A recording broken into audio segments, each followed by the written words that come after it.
Welcome to a new series that I am calling The Creeping Rainbow in Comics. It's a series about LGBTQ representation in comic books over the years. And this is not the episode that I actually thought I was going to be starting with, but once you get into the subject matter, you'll see why I felt compelled to start here.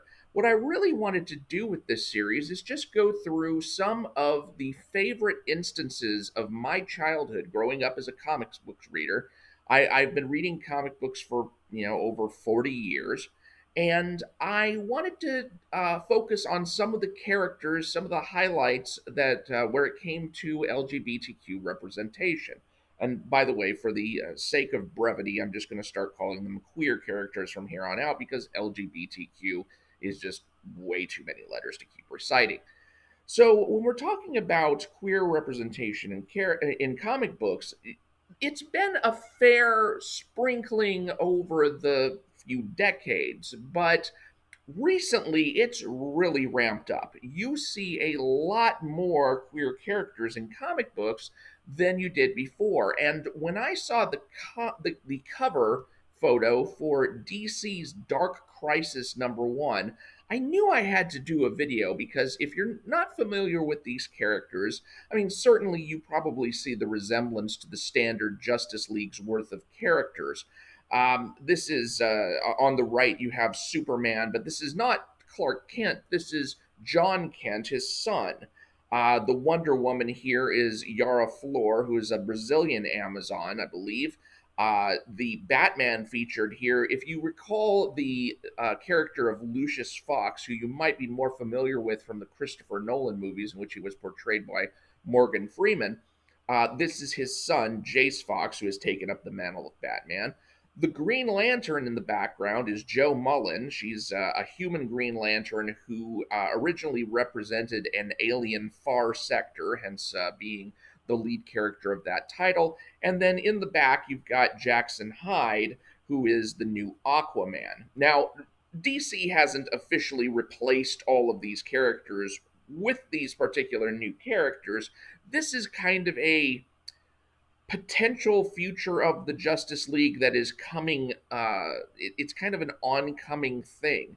They originally introduced these characters after they broke ground on a new kind of multiverse with their series Infinite Frontier, and they introduced these particular characters in the titles under the banner Future State. And some of these characters have been around for a while. John Kent has been in the Superman titles for a while. Jackson Hyde has been Aqualad for a while. But the upgrades that they've gotten to being Superman and Aquaman is just a more recent thing. Now, if you're not familiar with these characters, and hopefully I've gotten you at least a little up to speed on them, what you also might not know is that you've got a lot of LGBTQ representation here. You've got Jackson Hyde, who is gay. You've got Jo Mullein, who is bisexual. And you've got John Kent, who is bisexual. Now, this is 60% of this new Justice League, who I've jokingly referred to as the Social Justice League, largely on account of this overrepresentation here. You've got 60% of the Justice League being gay. And not only that, but not pictured here is a non binary Flash by the name of Jess Chambers. And if you include Jess Chambers with these three queer characters, then you've got 2/3 of the Justice League being queer.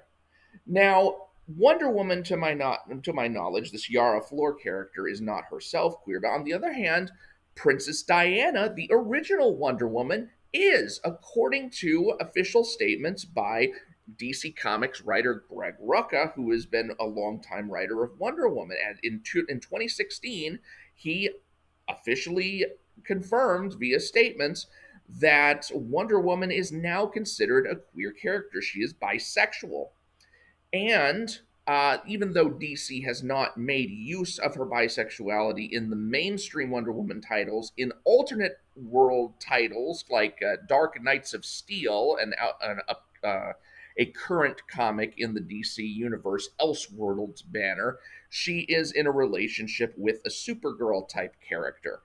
Now, Batman, so far, is heterosexual. However, in the mainstream DC universe, they have decided to queer a Robin. This is Tim Drake, the third Robin, who has recently been revealed to be bisexual. And if you think this is a picture of him wiping his mouth after a date with his boyfriend, shame on you. Shame on you.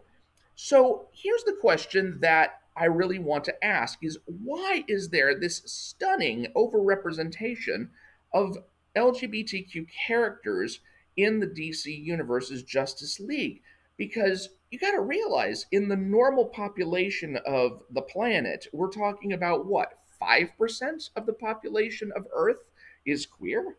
And yet you've got a representation of like two-thirds in the DC Justice League. Why is that? Well, I think it goes towards something that the writer of The Madness of Crowds, Douglas Murray, mentioned in an interview. He said, in our culture at the moment, we've got this strange thing. To be heterosexual is to be rather disappointing, rather bland. In other words, it's a shame you have nothing to say for yourself. Unlike the magical fairy pixie dust gay people who sprinkle fabulousness and wondrousness everywhere they go, livening up an otherwise benighted heterosexual world. This is really the language of better, not of equal. And before you go off saying, oh, what a homophobe, Douglas Murray is himself gay. He's just stating the position of gay activists using the language of better, not of equal. And what else are superheroes except people who are supposed to be better, not equal? These are the people who are supposed to be a cut above.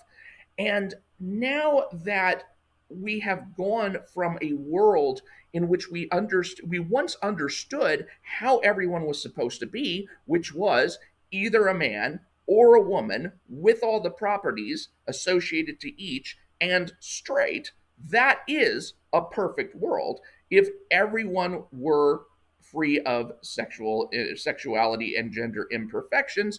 This is the kind of world you would have. But nowadays, this is associated with being dead brained, with being bland. This is a nothing kind of world. It's not fun, it's not sparkly. In order to liven things up a bit, you have to throw in all of the sexual things that can really go wrong. You've got genderqueer, you've got androgynous, you've got intersex, you've got homosexual and bisexual. Oh, but let's not limit ourselves to putting these things on a spectrum as if these things are on opposite poles. Let's divide them up into maleness and femaleness. And now you could just basically say that every person is some combination of masculine and feminine traits, and it's just a matter of how much the masculine is expressed in you and how much the feminine is expressed in you in the various kinds of ways. Now, this apparently isn't even really good enough because it leaves out the possibility of other genders. So now you not only have to account for femaleness and maleness, you now have to account for otherness. And this is a more enlightened, this is a brighter universe. And then, of course, you can go even beyond here to holy effing crap. I, yeah, read it for yourself because I can't even begin to fathom what the hell this is supposed to be. But the point is that this is what represents the new ideal within superheroes is the ideal that in order for the Justice League to really represent a better than humanity, they have to include all of this LGBTQ representation because otherwise they're leaving out all of the stuff that makes humanity fun and diverse and all that. It's not any way related to what actually would be a perfect world anymore.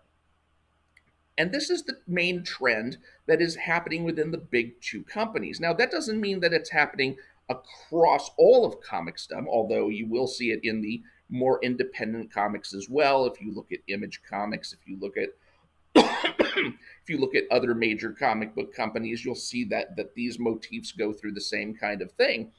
That's not to say that it's through everywhere, though. There is a subsection of comic books called Comicsgate that is more dedicated to the ideal that, hey, 90% of the comic book reading population is probably still teen boys who really don't want to deal with all of these social justice themes. They just want to have good quality books. And so their claim to fame is we're putting out good books that are not trying to buy in to all of these social justice themes. We have a more conservative bent, which is not to say that they have an anti LGBTQ bent on them, but they don't try to concentrate on that as if that's the whole point. Whereas you see a lot of the big two falling over themselves, trying to tap in to the queerness that can liven up their lines.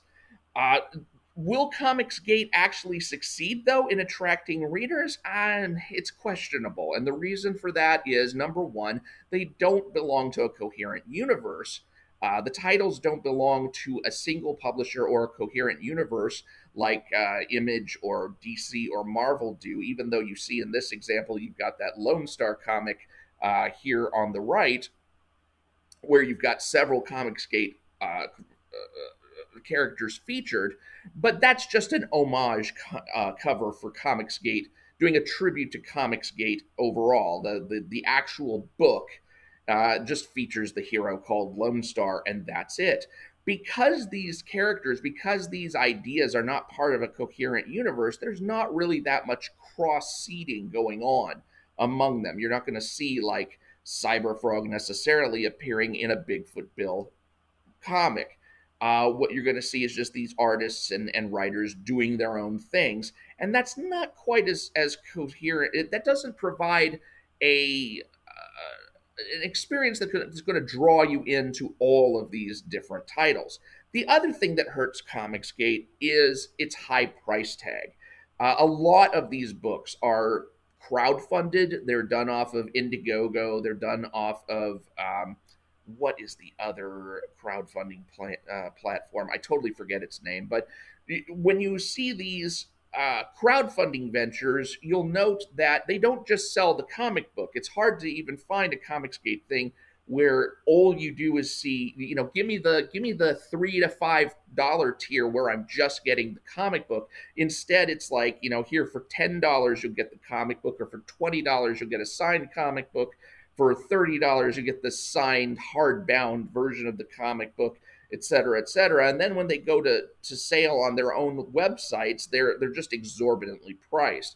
So I feel like they're really pricing themselves out of a beginner's market, so that unless you're really going after a relationship with the comic book creators, which has never really been my bag, I just kind of go for the stories. And if you really want to go for the stories, you're paying out the nose for it. So whether or not you want to go with Comicsgate or with the main comics lines, that's up to you. But be aware that when you're choosing these comic book companies and choosing comics to put in front of your kids, you're giving them an ideal to look up to, and you have a choice. You have this picture of a perfect world, which, as dead brained as it seems, it may seem a lot more preferable to you than door number two. But if door number two is the way you swing, then I wouldn't see any problem with your picking up Dark Crisis #1 from DC Comics coming out in the next couple of months. The choice is yours, your mileage may vary. Well, thank you for watching this inaugural episode of The Creeping Rainbow in Comics. I hope to get back to the original idea for the series with the next few videos, in which I'm going to go back and start taking a retrospective look on how homosexual and bisexual and trans characters have made their appearance in various comics over the years, and with a more positive, fond bent for them, because there are a lot of characters and stories in my past that I have a fond recollection for. And it will be interesting to go back to these series, back to these comics, and see if they hold up over time as interesting and occasionally fun representations of LGBTQ characters. So thanks again. My name is Mike Partika. Do subscribe so that you can find more of this content along with my other content on politics and religion and other subjects. And I will talk to you later.